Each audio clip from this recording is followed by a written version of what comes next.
Hello guys, जय Shri Krishna. Welcome back to my YouTube channel. તો જો ગાઈઝ, આજે તો બપોરે લંચ બનાવવા ટાઈમે મેં વ્લોગ સ્ટાર્ટ કર્યો છે, કારણ કે સવારમાં તો આજે ઓબ્વિયસલી દિવાબતી પૂજા, નવાઈ ધોવાઈ ગયું છે, એક્સરસાઇઝ ને એ બધું કમ્પ્લીટ થઈ ગયું છે। તો મેં કીધું હું તમને અત્યારે જ ફ્રી થઈ અને મેં કીધું ચલો અત્યારે એક વિડીયો બનાવીએ, આપણે વ્લોગની શરૂઆત તો કરીએ જ ઓબ્વિયસલી। તો એના માટે મેં છે ને હમણાં તમને બતાવું। અને અત્યારે જો હું લસણ ફોલું છું, કારણ કે સાંજે મારે ખાટિયા ઢોકળા બનાવવાના છે, એટલા માટે। તો એનું હું તમને રેસીપી તો પૂરી તો નહીં આપી શકું, પણ થોડું ઘણું અત્યારે કહી દઈશ। અને બાકી જો તમારે એની રેસીપી જોવી હોય ખાટિયા ઢોકળાની તો મને કમેન્ટમાં કરજો, કારણ કે એ છે ને ગરમ ગરમ જ ખાવાની બહુ મજા આવે। તો ઈ મારી પાસે એક હાથે હું કેમેરો પકડીને હું તમને પ્રોપર નું શૂટ અત્યારે તો ન કરી શકું, પણ જો બહુ બધાની કમેન્ટ આવશે ને તો હું ટ્રાય કરી જોઈશ। તો ચલો અત્યારે લંચમાં શું બનાવ્યું છે ને એ હું તમને બતાવી દઉં। તો જો ગાઈઝ, આપણે અહીંયા લંચમાં બનાવેલું છે મસ્ત મજાનું એવું લચકા જેવું તીખું બટેકાનું શાક। અહીંયા બને છે ગાજર મરચાંનો સંભારો। અહીંયા મરચાં સુધારાઈ ગયા છે, એ હવે નાખીશ। અહીંયા છે કાકડી, અને સાંજે ઢોકળા માટે લસણ ફોલું છું। અને આ જુઓ મસ્ત મજાનો આપણો આથો આવી ગયો છે ખાટિયા ઢોકળા માટેનો। તો આ છે આપણું અત્યારે ખાટિયા ઢોકળા મેં પલાળી દીધેલું છે, અને આ અત્યારનું લંચ છે।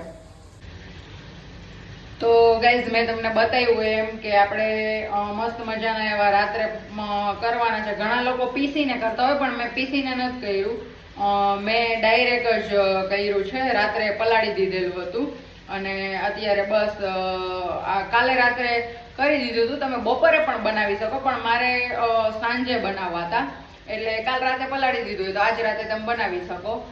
તમારે ટૂંકમાં બપોરે બનાવવું હોય તો આગલી રાત્રે પલાળી દેવાનું, અને એકદમ મસ્ત થઈ જાય, કે પીસવાની કે એની કંઈ ઝંઝટ જ નહીં। હું તમને રાત્રે જો બનાવીશ, મારી પાસે પહોંચાઈ જશે તો હું તમને વ્લોગ પણ ઉતારીશ એનો, અને તમે જોઈ પણ લેજો, બરાબર?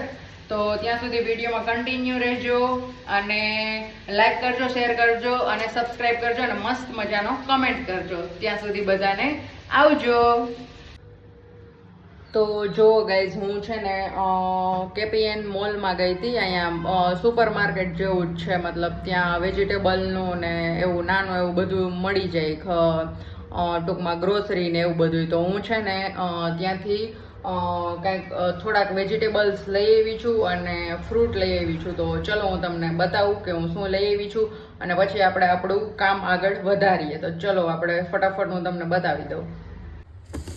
તો જોઈ શકો છો ગાઈઝ, આપણા બનાના આવી ગયા છે, એલચી કેળા મસ્ત મજાના એવા। પછી અહીંયા મેં ફ્લાવર લીધેલું છે પાઉંભાજી બનાવવા માટેનું, હવે બનાવીશ એટલે તમારી સાથે જરૂર શેર કરીશ। અને જો ગાજર લીધા છે, કેપ્સિકમ લીધું છે, અમારા ઘરમાં પનીરનું શાક બનતું હોય એટલા માટે, અને આ 2 બીટ લીધા છે। તો આવી હતી કંઈક આપણી વેજીટેબલ ને ફ્રૂટની શોપિંગ। તો ચલો ફટાફટ હવે હું આગળનું શું છે ને એ તમને વિડીયોમાં કહેતી રહીશ, તો વિડીયોમાં કન્ટિન્યુ રહેજો।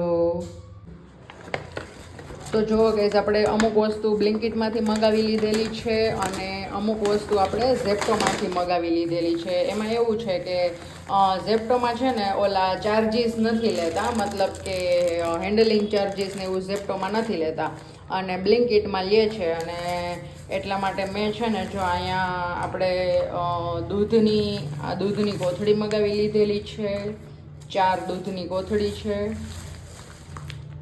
અને બસ બનાના, આ 2 વસ્તુ મેં ઝેપ્ટોમાંથી મગાવેલી હતી, જોઈ શકો છો તમે। આ 4 પેકેટ દૂધ અને આ બનાના। અને હવે બ્લિંકિટમાંથી શું મગાવ્યું છે એ પણ તમને બતાવી દઉં। એક ટીશ્યુ પેપર મગાવેલા છે, અને પછી આ ઘી મગાવેલું છે, કારણ કે ઘી મારે બનાવવાનું છે તો સાવ ખતમ થવા એવું છે। અને આ એલચી મગાવી છે, આખી એલચી આવે છે ને એ મગાવેલી છે મેં,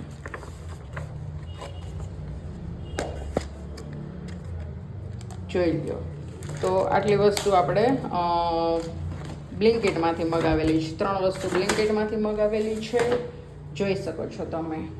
તો સારું ચલો ગાઈઝ, પછી શું પ્લાન છે એ હું તમને કહું, તો વિડીયોમાં કન્ટિન્યુ રહેજો. તો જુઓ ગાઈઝ, આપણા ઢોકળા બનીને તૈયાર થઈ ગયા છે. તો કેવા મસ્ત મજાના આપણા ઢોકળા બની ગયા છે. તો હું તમને એક ઢોકળું આમ મતલબ બતાવી દઉં. જો આખી બધા ઢોકળામાં એકદમ જાડી જાડી પડી ગઈ છે અને એકદમ સોફ્ટ એવા સ્પોન્જી બની ગયા છે. જો તમે જોઈ શકો છો.